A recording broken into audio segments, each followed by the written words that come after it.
Welcome everyone to tonight's live. I'm super excited to be sharing this today. This is actually one of my favorite topics to cover. And one of the reasons why I like talking about this specific topic so much is because this is really where Beer Diet Project shines. Beer Diet Project, which is basically my way of looking at diet. Okay, the way that this evolved was through the understanding of food.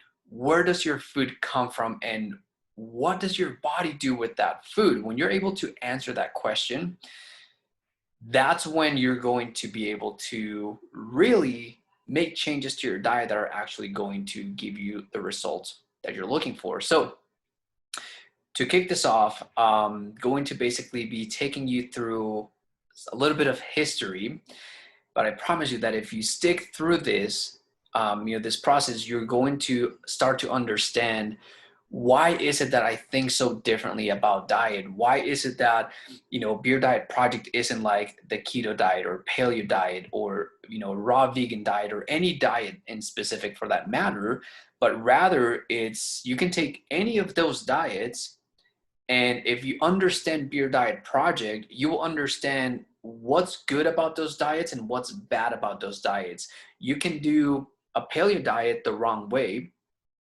and eat bad foods within the paleo diet, or you can do paleo diet the right way, eating the right foods, and that's basically what Beer Diet Project is going to teach you. Keto, it's the same thing. You can do a dirty keto diet or a bad keto diet, or you can do keto the right way with the right foods, right? How are you able to tell what the right foods are? Vegan, it's another one, right? Vegan is a great diet to detox, but you can also do vegan the wrong way. What do you mean by the wrong way? Well, you can choose the wrong types of food. So how are you able to tell what are good foods and what are not good foods? That's basically what I want to share with you today. That's what we're going to cover. And right before I get started, let me check on audio. If anyone's watching, let me know if you can hear, see me okay. And I'm gonna share my screen and just get rolling here. All right. So first off, all right, so we're talking about fake food versus real food. So here's the question that that I'm going to ask is, do you know where your food comes from? Like literally, have you traced back every single item that's in your kitchen, that's in your pantry? Okay, I know the answer for most people, it's no.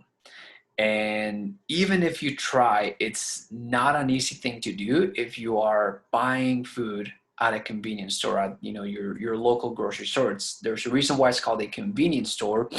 And this is the reason why a lot of people, they kind of understand what I'm talking about, but then they get to the point where like, oh yeah, but they don't sell that food at my store. Well, that's the point. That's the reason why I'm showing up here, trying to educate you, trying to open your eyes and help you see what is going on with our food supply. Why is it that we have so many people with gut related issues, which is the reason why I got started with this. I had my own set of gut related issues, leaky gut, my tummy was like bubbling after pretty much everything that I would eat. And I thought that I was eating healthy because I was following a lot of the guidelines that I'm about to show you, basically eating lean meats, primarily chicken, veggies, staying away from fats, cholesterol, cutting out sugar, dairy. I started doing all of these things. I started trying all kinds of supplements, powders, shakes, and all kinds of things. And nothing was helping me either lose weight or get more energy. And I was just basically at a point where I'm like, okay, something has to give, like something has to change. There's something that I'm not doing right. I don't know what it is. I'm going to go figure it out. And when I started to research, this is basically what I started to find. So let me help you trace back food for you, because a lot of people have no idea that this is basically where most of our foods come from. So mute this video, but I'm just gonna play around. And so when you start looking at, different foods, okay, this is just an example on beef. And if you were to trace back where your beef comes from, okay, and I know here's the funny thing. A lot of people that follow my videos, or all the people that I talk to, oftentimes I hear that they are, they tell me like, oh, I don't eat much red meat. Okay, and I'm going to talk about that here in a little bit later. But the reason why I'm showing this is not so much to scare you away from meat, because I eat a lot of beef right now, right? And my diet changes. I do a lot of experiments, but I can tell you right now that red meat is not bad. But one of the things that I want to show you from this video, and you can look it up, CAFO, confined animal factory operations. There's a lot of videos on this, but this one, there's a reason why this one called me up. One of them, you can see the dust storms that are formed around these factories, right? And this is stuff that I've shown in different ways, different angles. Basically, the soil is not able to really absorb or uptake much water, right? And that's why you see a lot of these dust storms, and you see the color of the soil it's clear where it's supposed to be a darker type of soil. But this is what a confined animal factory operation looks like. You can see all these cows, they're right next to each other, and there's just a ton of them. This is not the proper environment for them. And a lot of your food comes from this. And even if you don't eat beef, okay, even if you don't eat beef, a lot of grains that are used to feed, these animals, the cattle here, are the same grains that you are buying as your whole grains and whatever other things in your diet that you're eating. Okay, so all of the like this entire industry, there's this sector, okay, there's this sector of modern industrial agriculture that you have to become aware of, because this is what has overtaken our food supply. So you can watch more of that video if you want, but I'm gonna continue on, and I'm gonna show you now something a little bit different, okay? Because a lot of people oftentimes don't realize, okay, like okay, I get it, this confined animal factory operations, big agriculture, whatever, it's bad. What will be the good, okay? And the good, when you understand what good is, okay, good is simply food that grows without the need for man to basically mass produce, okay? And so for that, here's a video where it's basically showing, this is corn, right? And this is the type of corn that grows in Peru. And this corn is called chicha morada. That basically is the, chicha is basically the name for corn, and that they use down there. And they make all sorts of different beverages. A lot of people, when they think of corn, they think of the yellow corn. Okay, now there are varieties of yellow corn that are good if you find them that are heirloom, but most corn is actually purple, or it has a variety, a spectrum of colors ranging from yellow to reds and purple. And what you're getting out of these heirloom varieties is basically antioxidants. Okay, you don't get that with the modern day version of it. And this is where carbohydrates and all these things are different when you actually are buying heirloom stuff, when you're buying stuff that actually grows the way that it's supposed to grow. Okay, so this is just a quick example on corn, and there's a lot more that you can learn about this, but the one that I'm going to focus on that is similar to this, corn, this is basically, these are foods from the Andes, okay, from Peru. And when you look and study the Peruvian papa, okay, this is what I'm going to talk about here in a little bit. That's going to help you understand real food. Look at the color of that potato, and I don't know if you could tell. Let me actually, yeah, so here, watch the ring, but pay attention to, like, I don't know if you can see in that video how much water there was in that potato. Okay, it didn't look dry, it looked fairly hydrated. Now, this is basically where you start to understand what I consider like the ultimate test to be able to tell if food is real or not. So you can see, like, look at that that's a potato, right? It's got that red, the red colors, the purple colors, those are all antioxidants. There's a lot of nutrients in those that you just don't find in modern day potato. So what's the difference? Okay, what's the difference between the potato that most people know versus this? Okay, and again, I ask you, where does your food come from? Okay, if I ask you where do potatoes come from, most people will say, well, potatoes come from Idaho or something along those lines. Well, real potatoes is this, it's the Peruvian papa. These are grown at 4,000 meters of elevation. And the reason why these potatoes grow with such nutrient dense qualities, antioxidants, and pretty much everything that you need is because if you were to listen to this video, which it's a video in Spanish, but basically what they're talking about when they're talking about the soil is that the soil does not use any big modern day agriculture like well, no herbicides, pesticides, none of that, but also non like fertilizers and things like that. Like all that they really worry about here is making sure that it's mineralized and that they get enough rainfall. And so when you start to look at that, basically what they're saying is the quality of the soil here needs to have the proper quality of water, minerals. It's a 4,000 feet elevation, which gives it the perfect temperature. And then the soil has the proper pH that allows probiotics in the soil to basically give birth and grow these tubers, these Peruvian papas.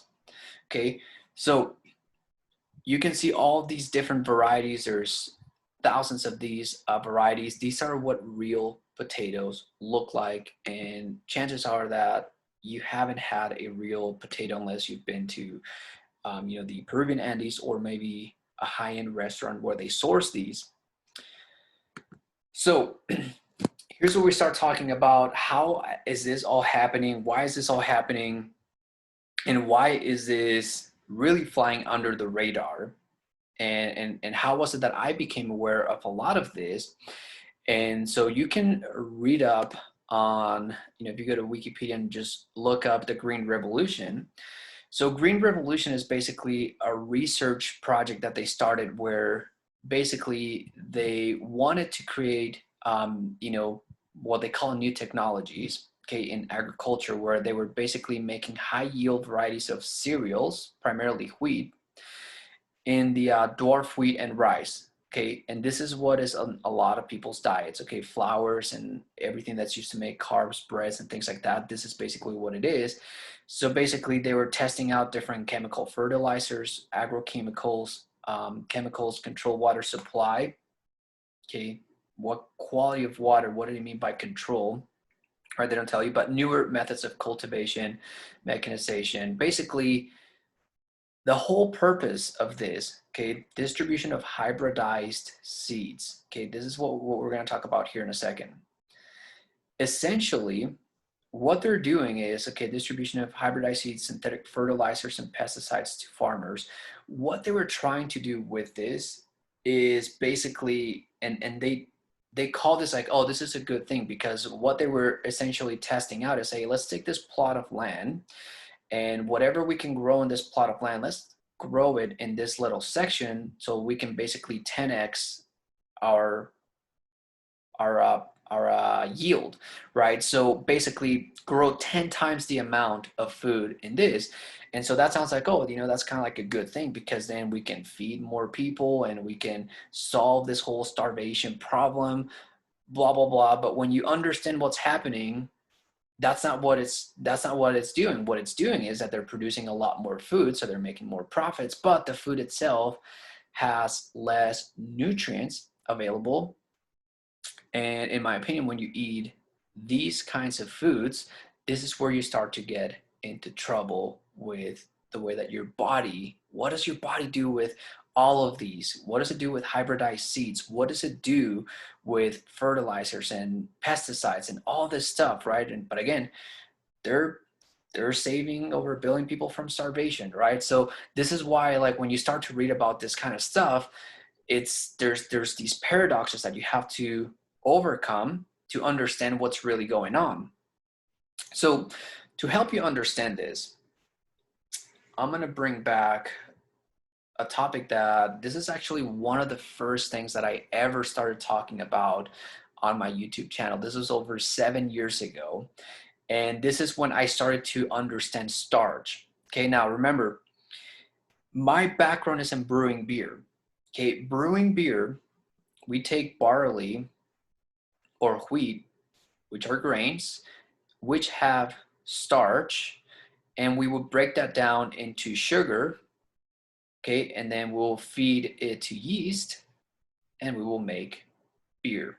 So I have an understanding of starch because of my work with brewing beer and digesting starch in the brewing setting. And this is how I realized that the digestive process that we use in the brewing process is the same digestive process that our bodies need. We need the right quality of water, minerals, proper pH, temperature, and the right bacteria to digest. Bacteria is what releases digestive enzymes. So let's talk about starch, because not all starch is created equal. And this is basically where hopefully you will begin to wake up and see that there's an entire world to be discovered here when it comes to understanding what real food is. So I ask people, what is, where does your food come from? So do you know where a potato comes from and how are potatoes made? So where does the word potato come from? Okay, the word potato is really this. It's the word papa, which is what I just showed you, the Peruvian papa. And then batata, this is basically a sweet yam, the Spanish sweet yam. And together in Spanish, what, this word makes, it's this word patata. And that's the etymology of the word potato in English, is basically the mixture of the Peruvian papa and the Spanish patata. So how did this came about? Well, if you have the Andes, right? So, worst geographic map here, but we have the Andes running around this whole area. I mean, this whole Central America, southern part of Mexico area, right? Basically, in this area of the world, right, the Peruvian Andes have the perfect environment for the papa to grow, which is proper water, minerals, pH, temperature, and then I'm gonna call it probiotics, but basically all the bacteria in the soil. So when the Spanish conquistadors came down and they went back to Europe and Spain, they tried growing the Peruvian papa on that side of the world. And so what happens in agriculture is that you can mimic, right, the quality of water. You can irrigate, do all the watering. You can add minerals. You can try to change the pH and maybe the temperature. But the one thing that you can't really do is change the probiotics, because probiotics, when you understand the ecosystem, what makes up probiotics is basically, when we talk about the tree, okay, probiotics are in the soil primarily, but then it's the water in the region has its own set of probiotics, right? It could be carrying, probiotics, and there's bees, there is all kinds of insects, there is all the other flowers around, the pollen, like everything that lives in that environment, all the animals, flying, crawling, everything that lives out there affects and creates a specific culture of probiotic. And the word culture itself, that's what it means. It's basically the probiotics that are in the region that give birth to food, that give birth to life. Okay, that's basically what this means. And so when they try to grow it over here, if you don't have this environment, then you're not going to grow food.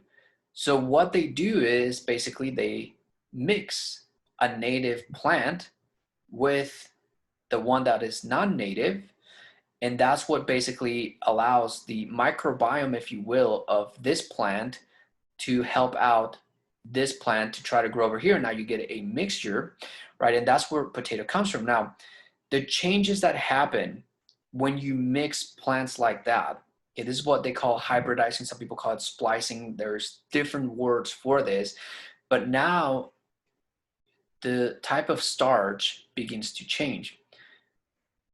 Protein, right? Gluten is only one of the proteins, but this begins to change, right? Your fatty acids, okay, basically the food itself is just not the same.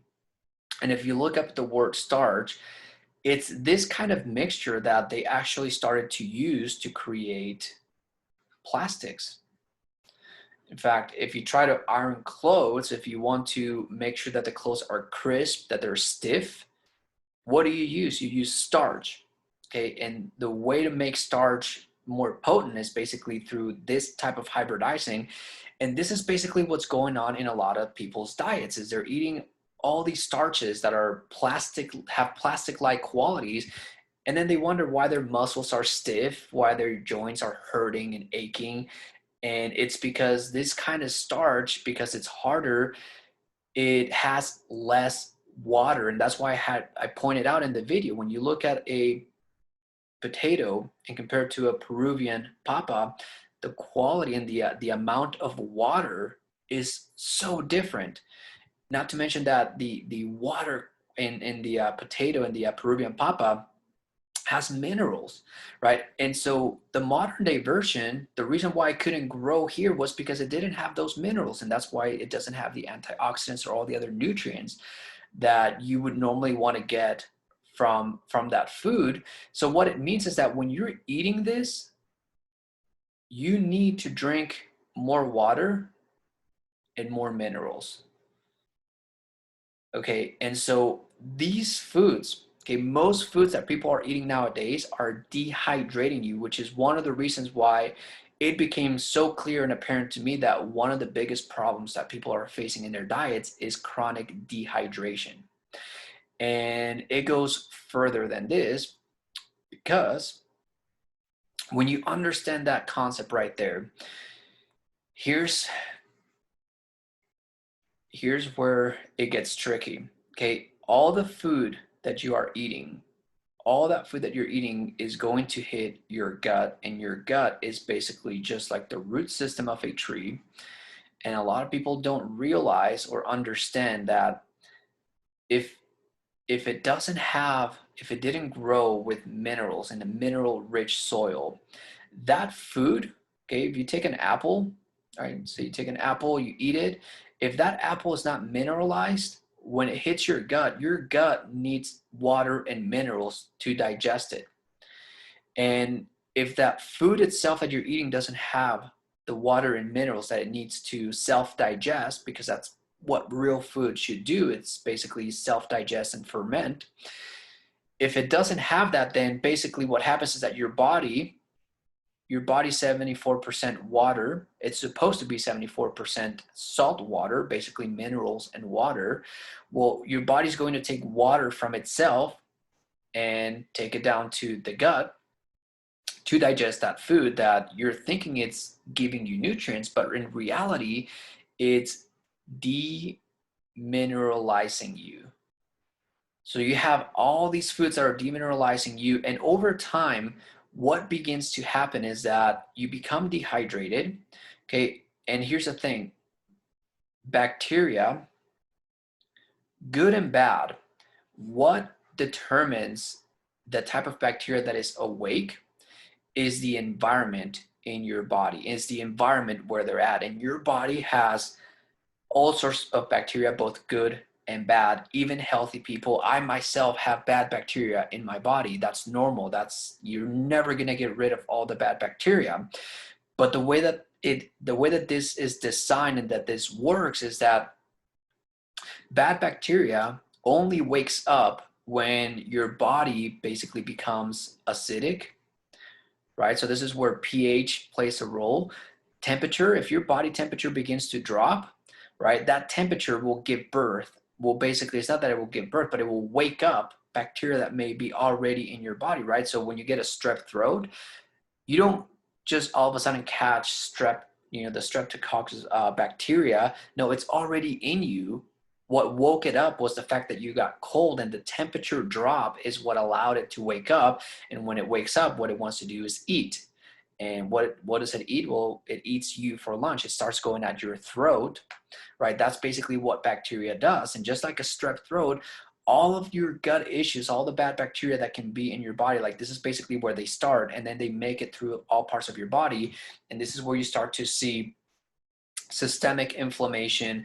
This is where you start to see antibodies count go up, because you have bad bacteria essentially waking up and going at your body because they're trying to eat, right? And so when that happens, okay, now you have an environment here that needs to change, and it's very hard to change with just food and diet alone, but you have to change your food and diet alone. And so here's basically where I started to understand, and how I started to, you know, change my diet with this type of understanding, because I realized, okay, one of my biggest issues was that I had yeast overgrowth. And as a brewer, I said, wait a second, I have yeast. I know yeast. Yeast eats sugar, turn it into alcohol. The type of yeast that grows in the body when it's bad is what we will call a wild yeast. It's a yeast candida, yeast albicans. There's all kinds of different varieties, but here's the problem. When you have this going on, it's not like the yeast just woke up and all of a sudden you have all kinds of yeast. And that kind of thinking is what gets people in trouble, because they're like, oh, so what should I eat? What's a supplement that I need to take to get rid of the yeast? And there's no such thing as a supplement that's going to get rid of the yeast, because the reason why the yeast are alive is because of the environment that's created in here. And so when people try to take supplements to get rid of the bad bacteria, even if you kill them, which is the worst thing you can do, because when you kill any of these bad bacteria, what you essentially have now is you have an already toxic environment, and now you have dead carcass from the bad bacteria, which creates an even more toxic environment, and you're oftentimes left off worse than when you started. Now, for me, what made sense, okay, it's because when brewing beer, I understand that my pH scale, I'm gonna try it out here. 7 is neutral. Okay, this is the pH of water. And our bodies are supposed to be slightly alkaline. When your pH begins to drop like this is basically what happens in the body. Now, when I see this graph, this is basically what happens in brewing beer. I start out with water, and when I mix it with grains and I add yeast, the yeast basically begin to take up all the oxygen. And as they go once they suck up all the oxygen, they go from aerobic, basically breathing in oxygen, to anaerobic respiration, which is breathing without oxygen. And when they go into anaerobic, that's when the pH begins to drop. And this is all fermented, well, most fermented beverages, that's what happens, right? So I understand that pH is something that changes when you have yeast overgrowth. And so this is the kind of stuff that I started to use, because a lot of people will often say, okay, well, yeast eat sugar, so just cut out all sugar. Okay, this is where people's diet begins to kind of take shape, like, oh, I'm just going to cut out all sugar and go keto. Well, you can do that, and yes, that's going to help because you're in a way starving the yeast, but these creatures are smart, okay, and apparently they're smarter than most people, because cutting out sugar alone isn't going to do the trick. Yeast can actually source out sugar in different ways. You can actually make sugar out of protein. Okay, there's a term called gluconeogenesis, which is basically the conversion of protein into sugar. So these guys are still going to eat, even if you cut out sugar, which is why a lot of these diets that tell you, like, oh, if you want to get rid of yeast, just cut out sugar. That's why they don't work, because they're not changing out the environment, which is the pH, right? So for me, yes, I cut out sugar, but I also started to eat foods to alkalize my body, right? A lot of greens, they help you alkalize your body. This is where learning and understanding water and mineralizing and cleaning out the body, because what brings out pH a lot is also toxicity inside of the body. So this is where detoxing myself and doing fasting and other things like that, that's basically what I started to do. And then when it comes to body temperature, This is where hormone production came into play, because the only way what keeps temperature, I guess, in your body is your hormones. Okay, without hormones, your body temperature is going to drop, and this is why you see, an experience like I myself had, cold hands, cold feet all the time when I had low hormone production. This is basically the area that I start to focus in. So if you ask me, like, what is Beer Diet Project, is you got to look at all food and trace it back to make sure that the food that you're eating was grown in places where it had the right quality of water. Also making sure that you are drinking the right amount of water. Making sure that the food that you're eating is adding minerals to your body, that it was grown in highly mineralized soils, and that it's not taking minerals away from you. And then if needed, mineralizing yourself, right? Which is the first thing that we do here in this program. And then from there, looking at the pH, making sure that the food that you're eating comes from soil where the pH was right, and making sure that that food is going to help you balance your pH, okay? Because you can overdo diets when it comes to, like, alkalizing your body and things like that. So you got to always find that balance. And then there's temperature.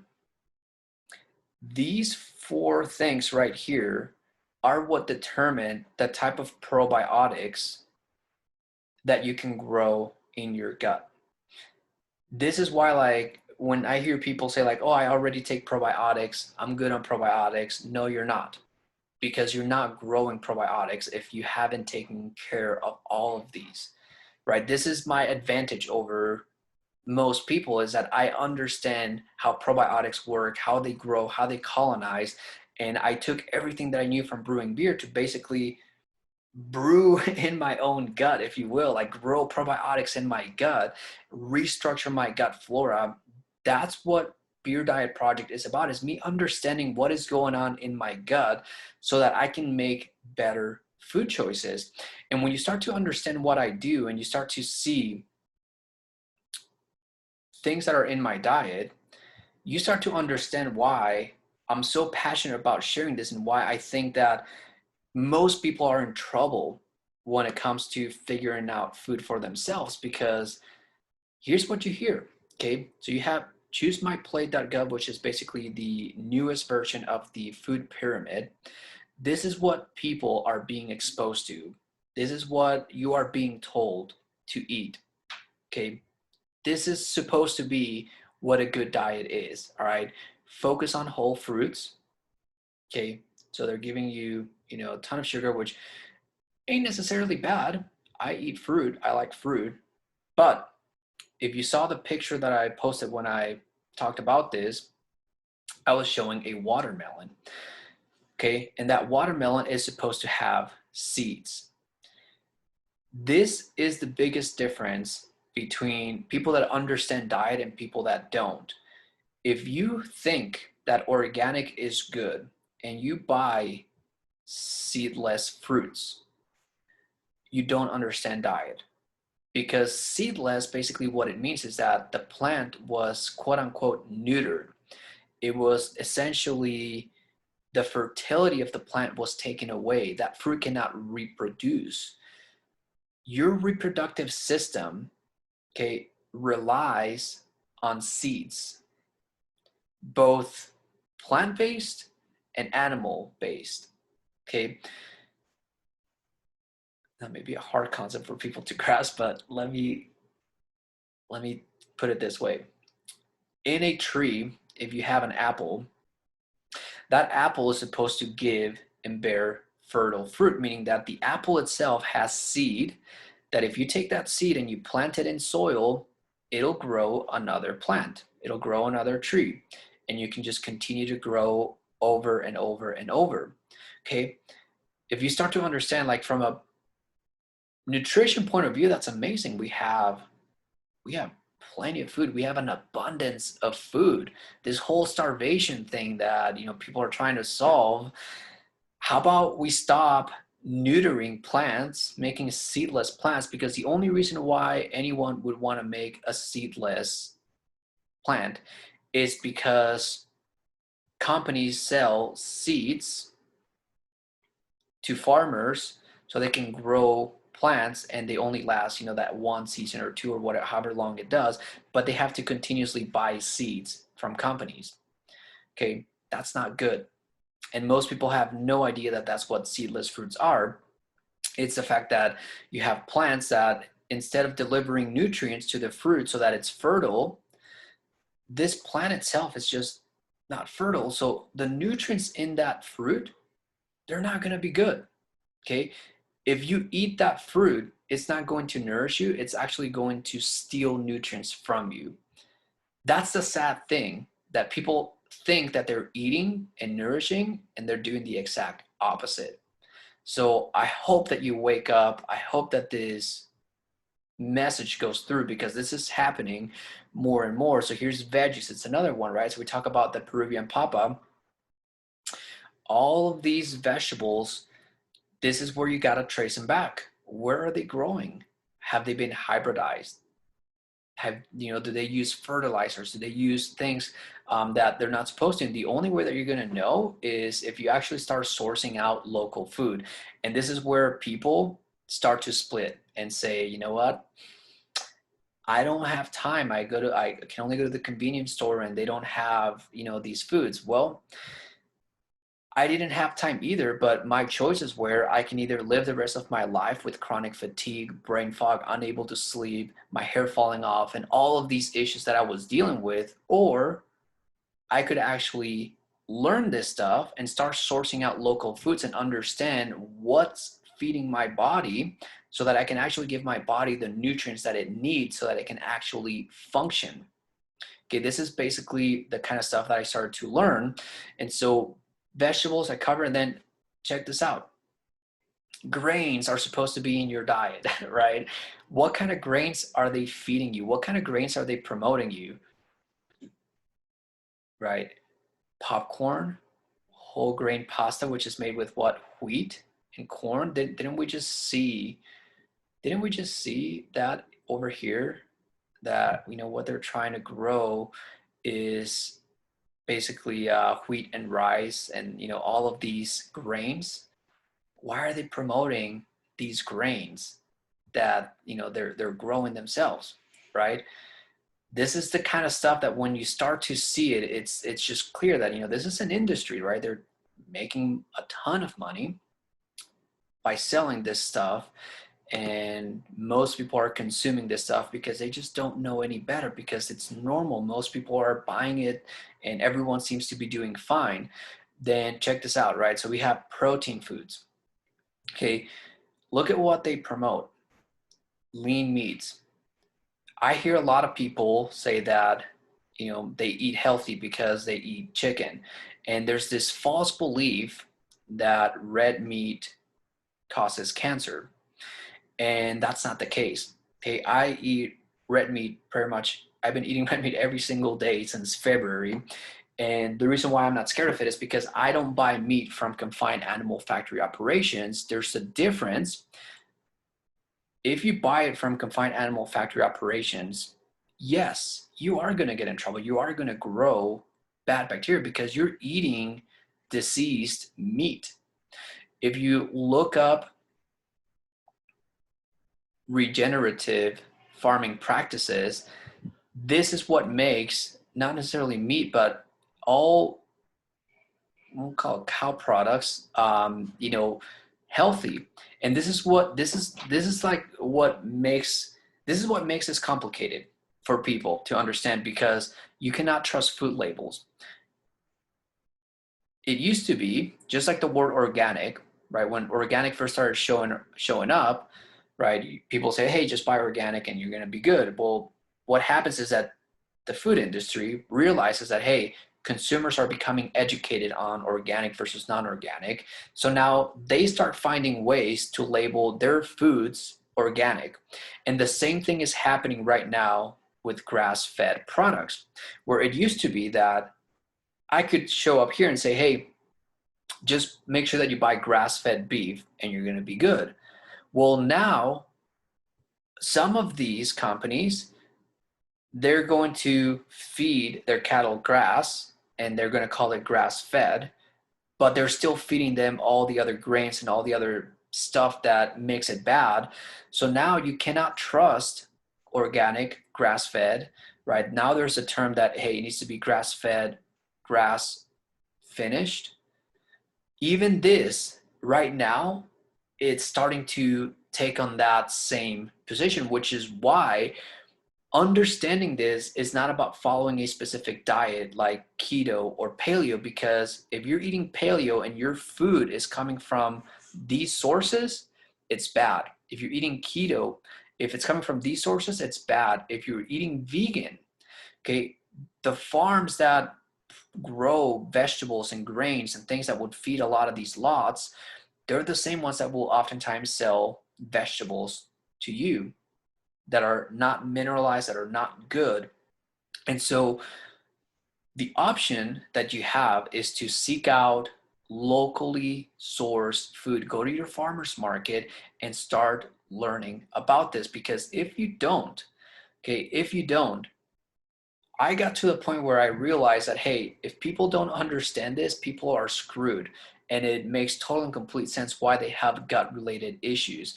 And the problem is that once you have those issues, switching to these foods alone isn't going to help you.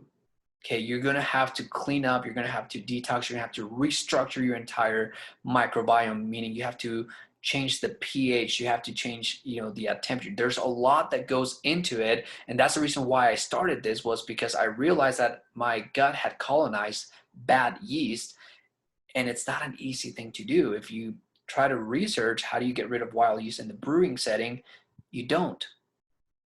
In a brewery where, if you get an infected batch of beer like that, you dump out the product, you clean and sanitize the equipment, and you throw away anything that was porous, because it's hard to sanitize porous materials. And the gut happens to be a porous material. So when I saw that, like, I realized that this was going to be a big challenge. And for me, just what made sense the most was to, first of all, what I saw was causing a lot of that growth came from these food sources. Okay, this is how I see it, and to me it's crystal clear.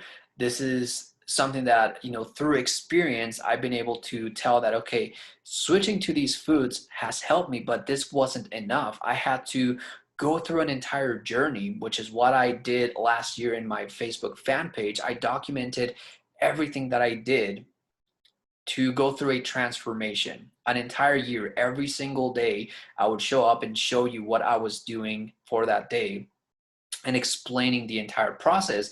And I'm actually about to do the same thing again inside of my group coaching program.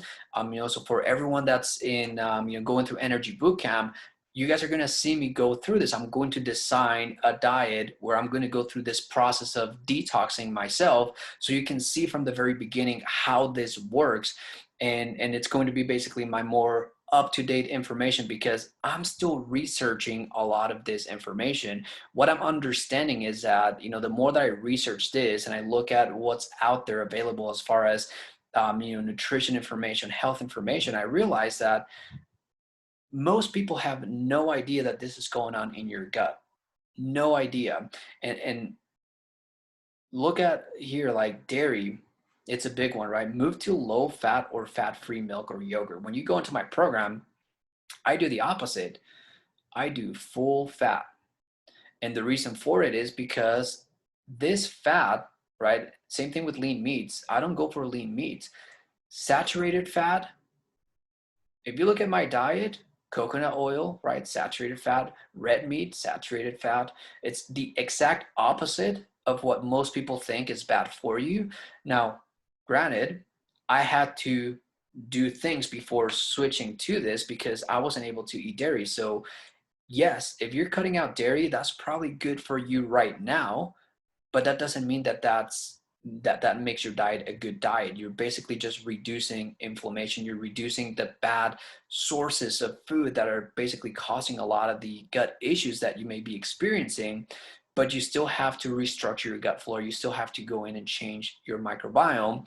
And to me, the ultimate test of whether or not your microbiome is doing good is when you're able to incorporate these foods back into your diet, because you need these. You need fat for vitamin D. Vitamin D is a fat soluble vitamin. How are you going to uptake vitamin D if you're not eating healthy fat? How are you going to produce hormones if you're not eating cholesterol, when every single hormone that's a sex stereotype hormone is directly derived from cholesterol? Okay, what I'm seeing, all right, this is just my opinion. Like I said, I'm not a doctor. I'm a beer brewer, and I understand food, from this level, where if you don't eat cholesterol, your body needs cholesterol, and so your body will actually start to attempt to produce its own cholesterol to try to make up for it. But the cholesterol that the body makes is the kind of cholesterol that you're trying to avoid. And oftentimes when I see these diets, this is basically what I'm seeing. And so this is basically, it's like the world is upside down, and I'm trying to get people to wake up and see that, hey, everything that you think about diet is wrong. And if you've done this long enough to where you've screwed up your gut, you've got an infected batch of beer, essentially, is what you got. That's a bad problem. I can tell you from experience, it was not easy to go through this transformation.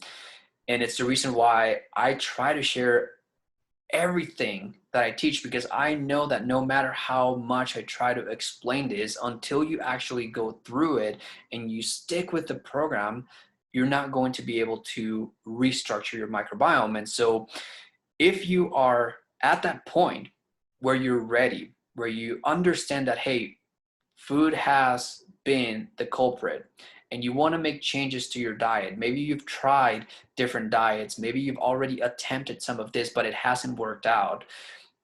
The reason why it hasn't worked out is because you haven't paid attention to all the components of the microbiome: pH, temperature, and how do you actually grow probiotics, and how do you get rid of the bad bacteria that grows from all of that toxic waste that is in most of the food that a lot of people are eating. That is essentially what I am here to do.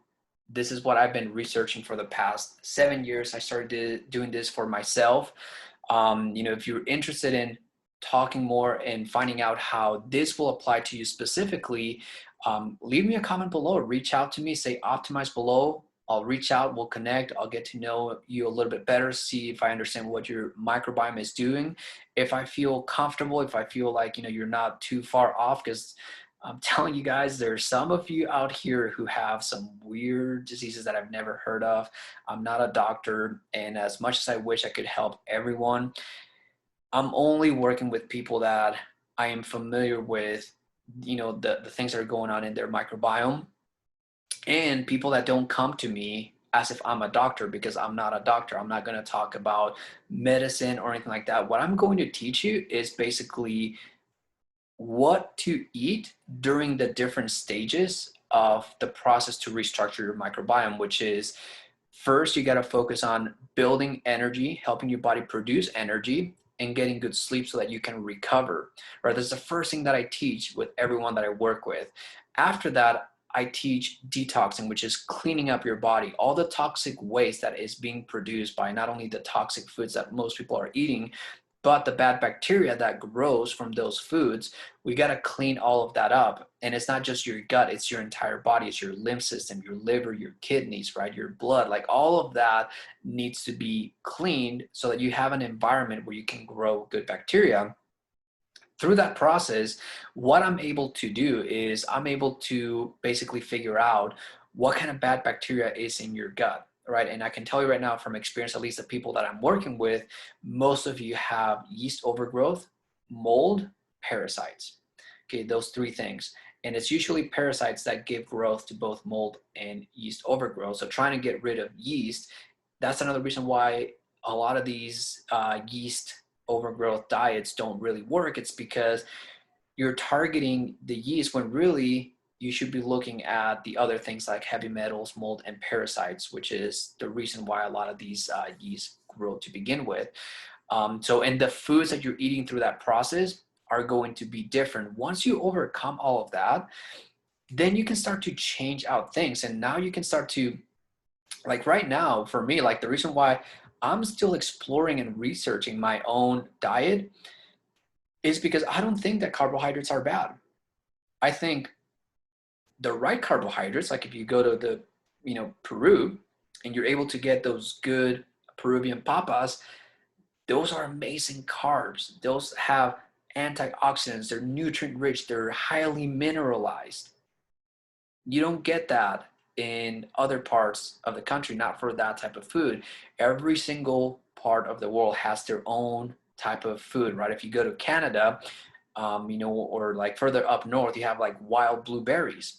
Those wild blueberries are very different than, some of the bigger blueberries that most people buy here in the US, right? Wild blueberries are super small and tiny.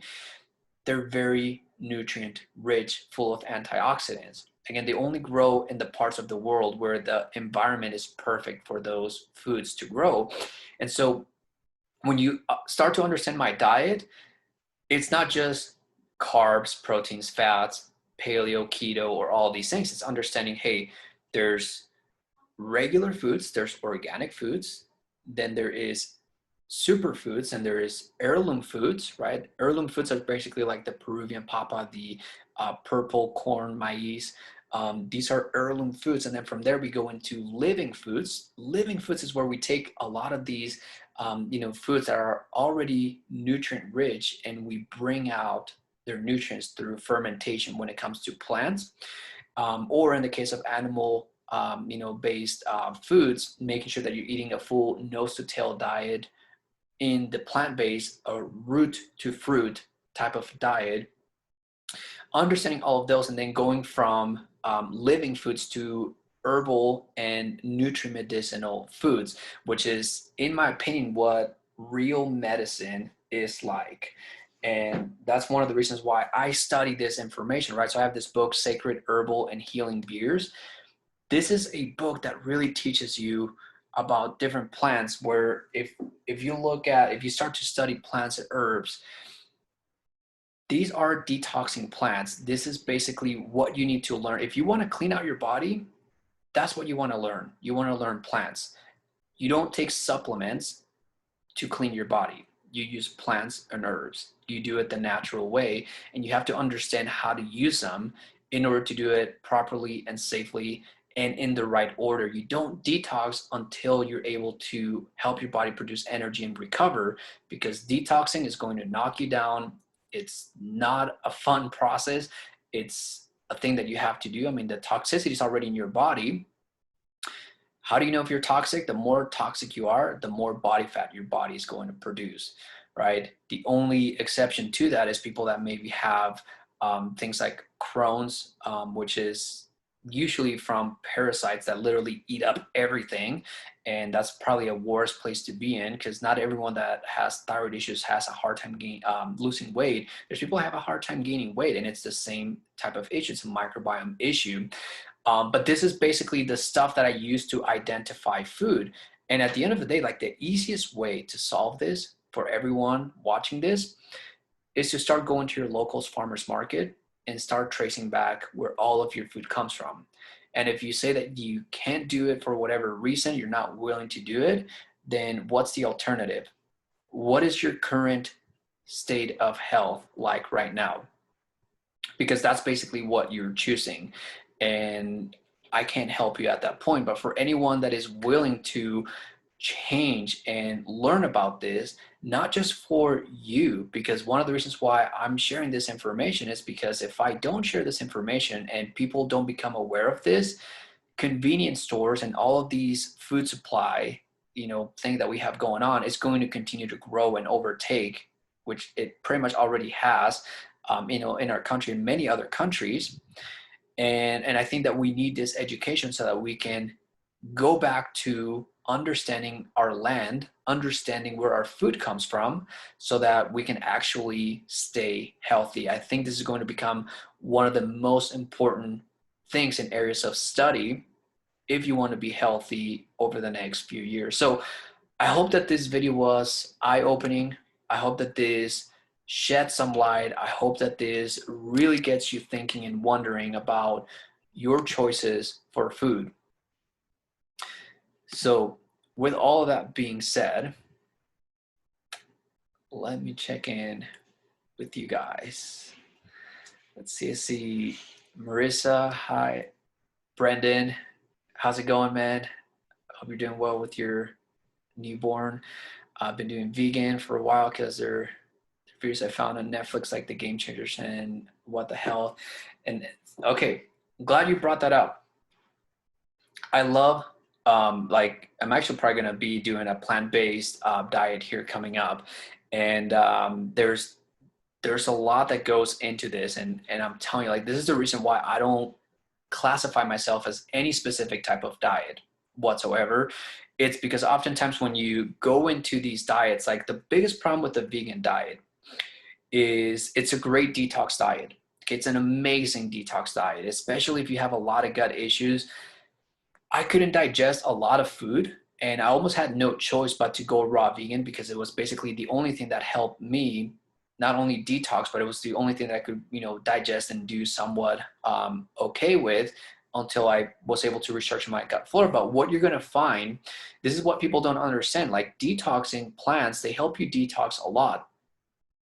And when you first get into it, it feels good because, well, number one, you're restricting a lot of the other toxic foods, but you're also breaking down your body, and your body is going to hit a point, okay, when at first you're detoxing, so you're feeling good because you're detoxing, but you're going to hit a point where your body's going to go into this breakdown mode where if you don't have the right nutrition for it, you'll see, and I forget the name of the website. There's a website where you show all of these, vegan stories of people that were vegan for years, and they were doing, amazing and fantastic for, however number of years.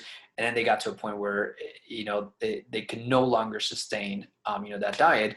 And the reason why I bring that up is because in my experience, I basically found the same thing. And I don't think that it's bad. I think that you have to like use it as a tool. And for me, the way that I use it as a tool is that a raw vegan diet is an amazing tool to alkalize the body, to detox the body, to raise the pH. So it's basically one of the tools that I use to restructure and change out my microbiome, right? But you have to learn, how much of it to do and when do you switch out and basically add other foods that are also needed. Now, I also do think that if you go into a raw vegan diet and you are coming in with a healthy microbiome and your overall health is good, I think that being on a raw vegan diet can be something you can do for a longer period of time where you don't need really to consume animal products. And these are some of the things that I want to research for myself. But in order for me to do this, like I want to do this in places where it makes sense to follow a vegan diet, right? Like I would want to move somewhere like in, like Central America or, somewhere where I have like really good access to like fruits and vegetables, and maybe, I don't know, do a year or something to where I'm eating just nothing but that. But I think that, if you're not in the right environment, like that's the thing, is you have to seek out food based on your current environment. So that's my take on, on a vegan diet. I'm for it. I like it. It can be done the right way. It can be done the wrong way. So hopefully you're doing it the right way based on, some of the things that I've shared here. And then Christina, love hearing this never gets old, right? I mean, even for me, like coming back, it's been 7 years since I've shared some of this stuff, and it's like, oh wow, like I wonder how many people haven't heard of this, because it's been a while since I've refreshed myself on some of these topics. All right, so any questions, anyone? I'm gonna stick around for a little bit and talk to you guys. So talk to me if you want to know anything. And let me check my phone because my desktop, I usually don't see all the comments.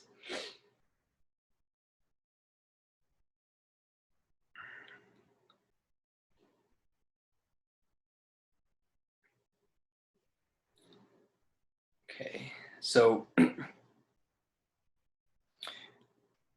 I am, all right, so I'm not seeing anyone wanting to comment or ask any questions. That's cool. like I said, anyone that wants to learn more about this, you want me to work with you. Like I said, this is a project. The reason why it's a project is because it's a never-ending study. Okay, we're moving through.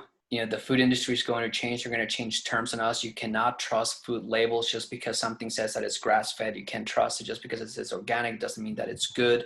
Just because it says that it's free of antibiotics, hormones, or anything like that. You cannot trust that stuff. You have to go talk to your farmers, talk to the people that are growing your food. It's going to be better for everyone. So I really hope that, I really do hope, okay, that more people start to awake and become aware of our food supply has been hijacked, our water supply has been hijacked, our monetary system has been, I mean, there's so many things. Like, we're essentially, this is a pretty bad time to be alive if you're not aware of this type of stuff. But hopefully this brings awareness to you and you start to do something about it. So I'm doing my part. I'm leading by example, buying myself at farmers markets. I am sharing this information, helping as many people as I possibly can. Hopefully you join me. That's what I look forward to. Thank you guys for being here, and I'll see you guys next time. Talk to you later.